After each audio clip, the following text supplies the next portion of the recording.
ஆர்த்தி, இவங்க எல்லாரும் நம்ம ஏரியா பசங்க. பாவம், டியூஷன் படிக்கிற அளவுக்கு இவங்களுக்கு எல்லாம் வசதி இல்ல. அதனால டெய்லி 8 to 9 நான் தான் இவங்களுக்கு எல்லாம் டியூஷன் எடுக்கிறேன். எங்க 1ஆம் கிளாஸ் பசங்க எல்லாம் நான் சொல்றத அப்படியே திருப்பி சொல்லுங்க. அதோ பாரு காரு, அதோ பாரு காரு, காருக்குள்ள யாரு,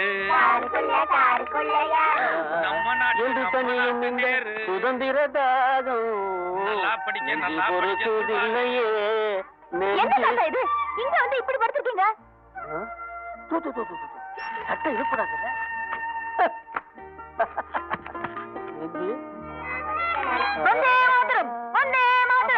தண்டி யாத்திரை புறத்தாச்சு. வந்தே மாதரம், பாரத் மாதா கி ஜெய். வெள்ளை எண்ணே வெளியேறு, வெள்ளை எண்ணே வெளியேறு.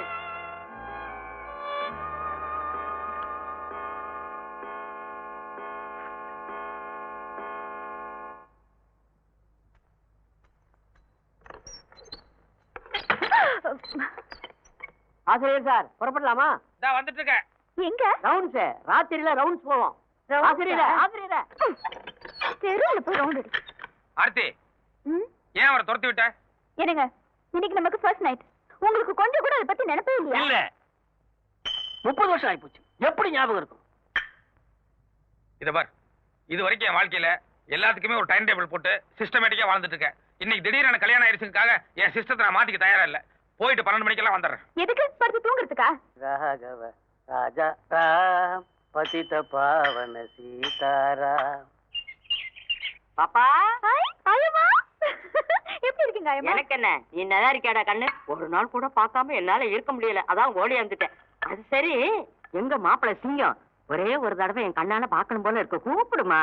உள்ள கட்டில உட்காந்துருப்பாரு, போய் பார்த்து பேசிட்டு வா.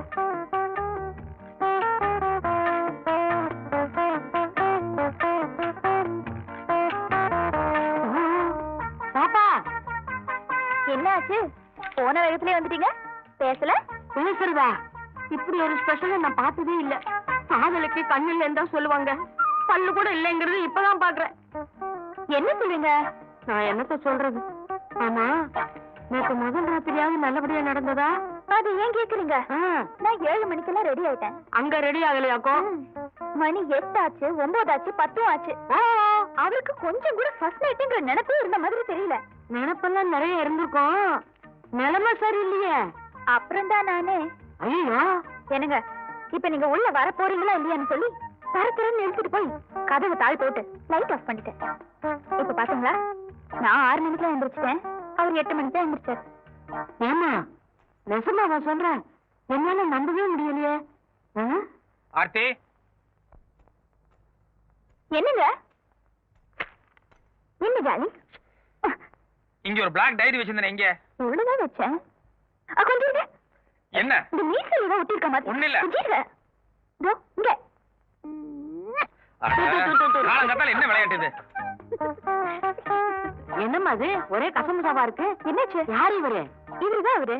அப்ப அவரு எவரு? உள்ள கண்ணாடி கைத்தறியோட வயசானவர் இருந்தாரா? அவரு இவரோட தாத்தா. சிவ சிவ சிவ சிவ சிவா. என்னாச்சு ஐயனா? ஒண்ணுல சம்திங் கன்ஃபியூஷன். இறங்க, உன் மச்ச விட்ட பாருங்க. பெரிய ஜமீன் பரபர தான். என்ன கொஞ்சம் வாழ்ந்து கட்ட போகிறதுனால வீடு கொஞ்சம் டேமேஜா இருக்கு. என்னது கொஞ்சம் டேமேஜா? குட்டிச்சவர் மட்டும் தான்டா இருக்கு. கழுதைக்கு நிக்க வேண்டிய இடத்துல நான் காலடி எடுத்து வைக்கிறதா? சரி, வவ்வாலுக்கு வாக்கப்பட தொங்கி தானே ஆகணும். போய் தங்கச்சி போய் பார்த்து வாங்க. ஏன் நீங்க வர மாட்டீங்களா? பாஸ், எனக்கு உயிர் மேல கொஞ்சம் ஆசை இருக்கு. இது எந்த நேரம்னாலும் இடிச்சு தலையில விழுகலாம். அதனால நீங்க மட்டும் போய் பார்த்து வாங்க. பட்டியடா, தங்கச்சி அப்புறம் பாத்துக்கலாம். என்னங்க நீங்க ஒரே தங்கச்சி உள்ள போய் பார்த்து வாங்க. உள்ள போலாம்டா, ஆனா வெளியில வருவனாங்கிறது சந்தேகமா இருக்கே. அது உங்க தலையெழுத்து. அப்ப நீயும் வா. வண்டி வண்டி இங்கே தான் இருக்கு, வா.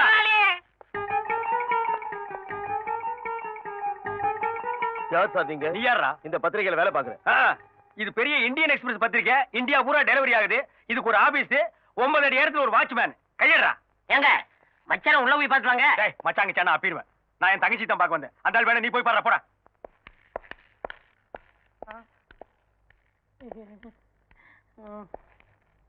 டேய் கைய இறக்குடா. சரி சரி உட்காருங்க.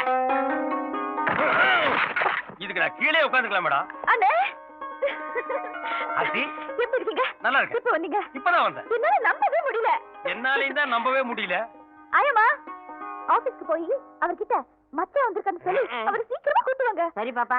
அண்ணே, என்னம்மா 1000 தான் நீங்க அந்தஸ்து பாக்குறவரா இருந்தா என்ன பாக்கணும்னு வீடு தேடி வந்திருக்கீங்க பாருங்க. இதுதான் தங்கச்சி பாசம். இப்பதான் ஒரு கல்லு விழுந்திருக்கு.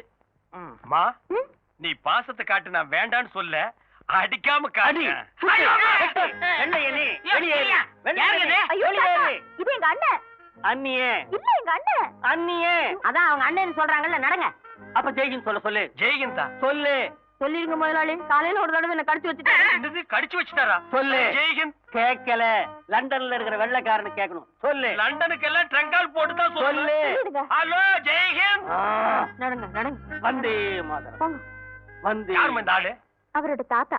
அவர் சுதந்திர போராட்ட தியாகி. அப்ப மென்டல் ஆனவரா. அப்படியே செட்டில் ஆயிட்டாராக்கும். அம்மா, ஆசிரியரோட லெட்டர் பேட் உள்ள இருக்கான், அதை கொஞ்சம் எடுத்து கொடுங்க. அண்ணன் ஒரு நிமிஷம். ஏய், இங்க என்ன வேலை செய்யற? இதுல இது வேறையா? என்ன வேலை செய்யற? உதவி ஆசிரியர், ஸ்டெனோ, பிஏ, இங்க எல்லாமே நான் தான். சுருக்கமா சொல்றோம்னா இந்த ஞான பழத்துக்கு நான் தான் ஒரு பெரிய தூண். நீ ஒரு தூண் பத்தாது, இந்த மாளிகைக்கு பல ஆயிரம் தூண் வேணும். உனக்கு எவ்வளவு சம்பளம்? 3 வேளை சோறு, 1 வேளை மூக்கு பொடி. மூக்குவா எல்லாம் ஒண்ணும் தெரியலையே. இதுல பொடிய வாங்கி எதுல விடுவ? அரசே நீ பேசுற. அவரை சீக்கிரமா வர சொல்லுங்க. சரிங்க. அப்புறம் என்ன, நல்லா இருக்கீங்களா? நான் நல்லா தான் இருக்கேன். ஐயோ, நான் ஒருத்தி தொண பேசிக்கிட்டேன். கொஞ்சம் இருங்க, உங்களுக்கு குடிக்க ஏதாவது எடுத்துட்டு வரேன். குடிக்கிறதுக்கு ஏதாவது உள்ள இருக்கா? என்ன ஜோக் அடிக்கிறீங்க? கஞ்சியோ கூட கொடுப்பாங்க, மனம் கூடாம கடகடன்னு அடிச்சிருங்க, இல்லன்னா தங்கச்சி இதையும் தாங்காது. அத குடிச்சா ஏன் உயிர் தாங்காதுடா. அம்மா எதையும் கொண்டு வந்து அதை நான் குடிச்சிட்டேன். வாங்க. இப்பதான் வந்தீங்களா? அது பத்திரிக்கையில கொஞ்சம் பிஸியா இருந்தேன். ஓ, அதான் நீங்க வந்தது கவனிக்கல. கவனிக்காம அங்கேயே வேலையை பார்த்திருக்கலாம். என்னங்க இவரை போய் வாங்க போன்னு கூப்பிட்டு பின்ன வாடா போடான்னு கூப்பிட்டு சொல்றியா? அது இல்லங்க, வாய் நிறைய ஆசையா மச்சான் மச்சான் மச்சான்னு கூப்பிடுங்க. டேய் முன்னாடி சாபா. சரிப்பா, நீ கார் கிட்ட போய் நில்லு. அப்ப தலை, அது என் விதி போல ஆகட்டும். மாப்பிள ஒரு நிமிஷம். என்னங்க மாப்பிள, கல்யாணம்னு நடந்தா மறுவீடு அழைப்பு, இது ஒரு முக்கியமான சம்பிரதாயம். அதாவது உங்க 2 பேரை நான் என் வீட்டுக்கு கூப்பிட்டுக்கணும். அப்படி நான் கூப்பிடலன்னு வைங்க, என் சொந்த பந்தம் எல்லாம் என்ன தப்பா நினைப்பாங்க. இதுல என்னங்க இருக்கு? நீங்க எப்ப கூப்பிட்டாலும் நாங்க வர்றோம். இந்த நாங்கன்னு சொன்னீங்க பாருங்க, அங்கதான் ஒரு சின்ன சிக்கல். என் சொந்த பந்தத்துக்கிட்ட எல்லாம் என் தங்கச்சி புருஷ லண்டன் டைம்ஸ் பத்திரிகையோட எம்டி கல்யாணம் முடிஞ்ச கையோட ஒரு லண்டனுக்கு புறப்பட்டு போயிட்டாருன்னு சொல்லிட்டேன். அதனால பொண்ணை மட்டும் நான் தனியா அழைச்சிட்டு போறேன். எங்க சொந்தக்காரருக்கு முன்னால உன் மூஞ்சி காட்டாத. அவங்க எல்லாம் ராயல் அண்ட் ரிச், நீ வெறும் டிச். இந்தாங்க அண்ணே. எங்க டிரைவர் அழகு காணோம்? அவன் எங்காவது வெளியே போயிருப்பாமா? என்னங்க இது, அண்ணன் வந்திருக்காரு, மச்சனமா 2 பேரும் ஒருத்தருக்கு ஒருத்தர் பேசிக்காம உட்காந்துருக்கீங்க. யாரு சொன்னது? இவ்வளவு நேரம் நாங்க 2 பேரும் கலகலகலகல சந்தோஷமா உலக மேட்டர் பூரா பேசிட்டு இருந்தோமே. மறுவீட்டு விருந்துக்கு நீங்க 2 பேரும் அவசியம் வரணும்னு சொன்னேன். அவர் ஏதோ பிஸியா இருப்பார் போட்டிருக்கு, தங்கச்சி மட்டும் அழைச்சிட்டு போங்கன்னாரு. அது எப்படி சரியா வரும்னு அதான் வாயடைச்சு போயிருக்காரு. மாப்பிள்ள, நான் சொன்னது கரெக்ட் தானுங்க? அண்ணே, மறுவீடு அழைப்புங்கிறது உங்களுக்கு ஒரு முக்கியமான சம்பிரதாயமா இருக்கு. ஆனா கல்யாணம் ஆன புதுசுல எல்லா பொண்ணுங்களுக்கும் வேற ஒரு முக்கியமான ஆசை இருக்கு இல்லையா? என்னமா அது? ஹனிமூன் ட்ரிப்னு. நானும் அவரும் லண்டன், பாரிஸ், சுவிட்சர்லாந்து இங்கெல்லாம் போய் 1 மாசம் ஜாலியா சுத்தி பார்த்துட்டு வரலாம்னு இருக்கோம். இவருக்கு 1 மாசம் பத்துமாமா? 10ன்னு நீங்க ஏற்பாடு பண்ணுங்க. பண்ணலாமா? இந்த லண்டன், சுவிட்சர்லாந்து, பாரிஸ் எல்லாம் நமக்கு கொல்ல பக்கம் மாதிரி அப்பப்போ போவோம் வருவோம். அந்த குளிர் நம்ம இன்டர்நேஷனல் பாடிக்கு மேட்ச் ஆகுது. மாப்பிள்ள இன்னும் ஏசி மிஷினை கண்ணால கூட பாத்துருக்க மாட்டார் போல் இருக்கே. அங்க போய் அந்த குளிர்ல ஒண்ணு கிடக்க ஒண்ணு ஆயிட்டா ஏனுங்க மாப்பிள்ள? லண்டன் நமக்கு அப்படிலாம் ஒண்ணும் கிடையாது. ஒரு நிமிஷம் உள்ளவா. போமா மாப்பிள்ள, குளிர் தாங்க முடியாது என் முன்னாள் சொல்றது சங்கோச்சப்படாரு போல் இருக்கு. மாப்பிள்ள, நம்ம சக்தி நம்ம தகுதி எவ்வளவோ அதுக்கு தகுந்த மாதிரி ஆசைப்படுங்க. ஆர்த்தி, உங்க அண்ணன் செலவு பண்ணி அதுல ஹனிமூன் போறதுல எனக்கு உடன்பாடு இல்ல. அது மட்டும் இல்ல, நான் பாக்குறது பத்திரிக்கை வேலை. 10-15 நாளைக்கு எல்லாம் அதை மூடி வச்சுட்டு என்னால வர முடியாது. மாப்பிள்ள, ஹனிமூன்ங்கிறது வாழ்க்கையில ஒரே ஒரு தடவை தான் வரும். ஆமா, போலாம். நீங்க உட்காருங்க. அதை தவற விட்டோம்னா பாப்பா மனசு பொக்குன்னு ஆயிராது. கொஞ்சம் யோசனை பண்ணி உங்ககிட்ட கொஞ்சம் பேசணும். ஆர்த்தி, மத்தியானம் சாப்பாடு நேரத்துல பேசிக்கலாம். நான் முக்கியமான தலையங்க எழுதிட்டு இருக்கேன். உங்க தலையங்கத்தினால நாட்டோட தலையெழுத்து மாறிட போறது இல்ல. கரெக்ட். ஆர்த்தி, நான் செய்யற தொழில தெய்வமா நினைக்கிறவன். தயவு செஞ்சு அதை பத்தி தரக்குறவா பேசாத. அந்த தொழில் எனக்கு பிடிக்கல. ரொம்ப கரெக்ட். இதை விட நாம பழைய பேப்பர் கடையே வச்சிருக்கலாம். இந்த கருமாந்திரத்துல நான் கால் வைக்கிறதே என் தங்கச்சிக்காக தாண்டா. இல்ல இந்த கேட்டுக்கு இருக்கு ஜெய்கன் சொல்லவோ இந்த பத்திரிக்கையில பிஸியா பசியா கூட சுத்துறாங்களே அவங்கள பாக்குறதுக்கோ அல்ல.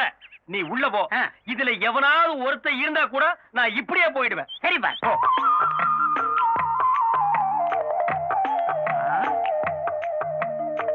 நல்ல வேலை யாரும் இல்ல.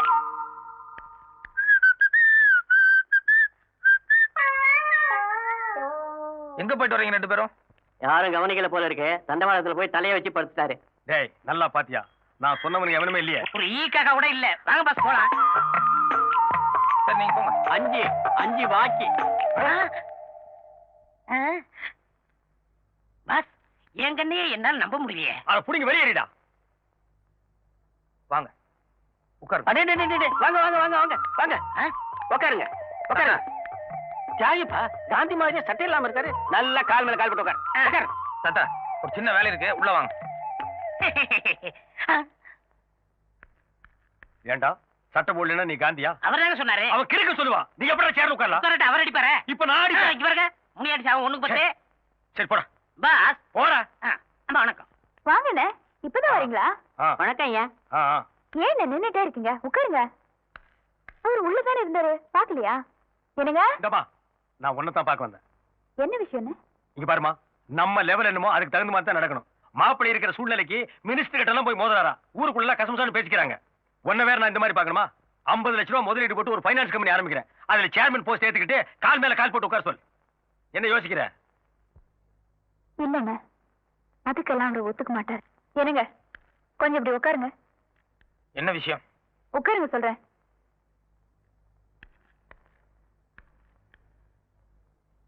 அண்ணன் உங்ககிட்ட ஏதோ முக்கியமான விஷயம் பேசணுன்றாரு. எனக்கு ஆபீஸ்ல ஒரு முக்கியமான வேலை இருக்கு. நில்லுங்க, உங்களுக்கு கொஞ்சம் கூட மரியாதையே தெரியாதா? அவர் ஏதோ முக்கியமான விஷயம் பேசணுன்றாரு, நீங்க பாட்டுல போறேன்றீங்க. அண்ணன் இத நான் பேசிக்கிறேமா. நீ போய் காய் போட்டு கொண்டு வா. கொஞ்சம் நிதானமாவே போட்டு வா. மாப்பிள்ள கொஞ்சம் கிட்ட வர்றீங்களா? பரவாயில்ல, அப்படியே சொல்லுங்க. சரி நானே வர்றேன். மாப்பிள்ள நான் என்ன சொல்றேன்னா, ரகசியம் தானே. பாரதியாரன் நேத்து ராத்திரியே பாண்டிச்சேரிக்கு அனுப்பிச்சிட்டேன். போயிட்டாரு. தாத்தா பாரதியார் நம்ம ஆபீஸ்ல தான் இருக்காரு, போய் பார்த்துட்டு வாங்க. பாரதி புரட்சி புயலே. மாப்பிள்ள ஆனை மேல ஏறலாம்னு உங்களுக்கு ஆசை இருக்கு. ஆனா குடுப்புன கழுத மேய்க்க கூட இல்லையே. கோமணம் கட்டுறதுக்கே உங்களுக்கு வக்கு இல்ல. இதுல நீங்க முண்டாசுக்கு ஆசைப்படலாமா? இங்க பாருங்க, தினம் என் வீட்டுல வந்து எத்தனையோ பிச்சைக்கானுங்க திருட்டு போறானுங்க. நீங்களும் வீட்டோட வந்து உட்கார்ந்து 3 வேளை கொட்டிங்க. கொட்டிக்கீங்க. இத பாருங்க, என் பொறுமைக்கு ஒரு எல்லை இருக்கு. இனிமே எந்த காரணம் கொண்டு என் வீட்டு பக்கம் வர வேண்டாம். தயவு செஞ்சு வெளியே போங்க. உட்காருங்க. எதுக்கு அவர் வெளியே போக சொல்றீங்க? உங்க அண்ணன் என்ன சொன்னாரு தெரியுமா? சொல்லிட்டாரு, நீங்க கஷ்டத்துல இருக்கீங்க, உங்களுக்காக ஒரு ஃபைனான்ஸ் கம்பெனி ஏற்பாடு பண்றேன், அதுல சேர்மன் போஸ்ட்ல உட்காருங்கன்னு சொன்னாரு. இது என்ன தப்பா? அதேதான். ஆர்த்தி, உங்க அண்ணனை பத்தி உனக்கு தெரியாது. இல்ல, இது அது வரைக்கும் உங்களை பத்தி தான் எனக்கு தெரியாம இருந்துச்சு. இப்பதான் உங்களை பத்தி எனக்கு கொஞ்சம் கொஞ்சமா புரிய ஆரம்பிச்சு. மாமா விடுமா. கல்லுனாலும் கணவன், புல்லுனாலும் புருஷன். நீதான் அட்ஜஸ்ட் பண்ணிக்கணும். மாப்பிள்ள என் தங்கச்சி கண்கலங்காம பாத்துக்குங்க. ஆர்த்தி, உங்க அண்ணன் நீ நினைக்கிற மாதிரி இல்ல. போதுங்க, நீங்க அண்ணனுக்கு கொடுத்த மரியாதை.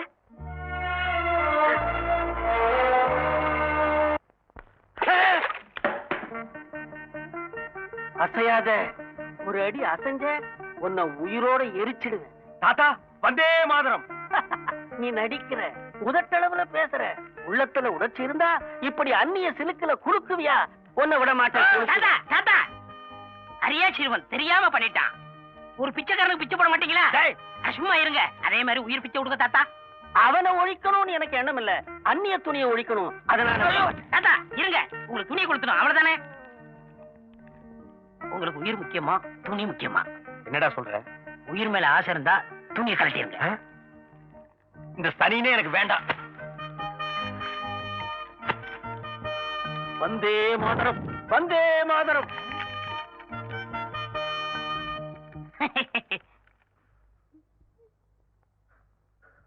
உட்கார். மாரிப்பா, உங்க அப்பா ஒரு ரிக்ஷா தொழிலாளி. எதிர்காலத்தில் நீயும் ரிக்ஷா எடுத்தா நல்லாவா இருக்கும்? ஏழைங்க எல்லாம் படிப்படியா முன்னுக்கு வரண்டா. ஏதோ ஒரு 5ஆம் கிளாஸுக்கு போய் 1 வருஷம் 2 வருஷம் ஃபெயில் ஆவாங்க. நீ 1ஆம் கிளாஸ்லயே 5 வருஷமா உட்கார்ந்தா எப்படிடா? கணக்கு கூர்ந்து கவனிக்கணும். இத பாரு, 10 இருக்கா? இதுல 5 போகுது. 1 2 3 4 5 போச்சா? மீதி எவ்வளவு? 6. 6 எப்படிடா வரும்? 5 தான்டா. 1 2 3 4 5. நீ அவன் கை நீட்டி என்ன? 1 2 3 4 5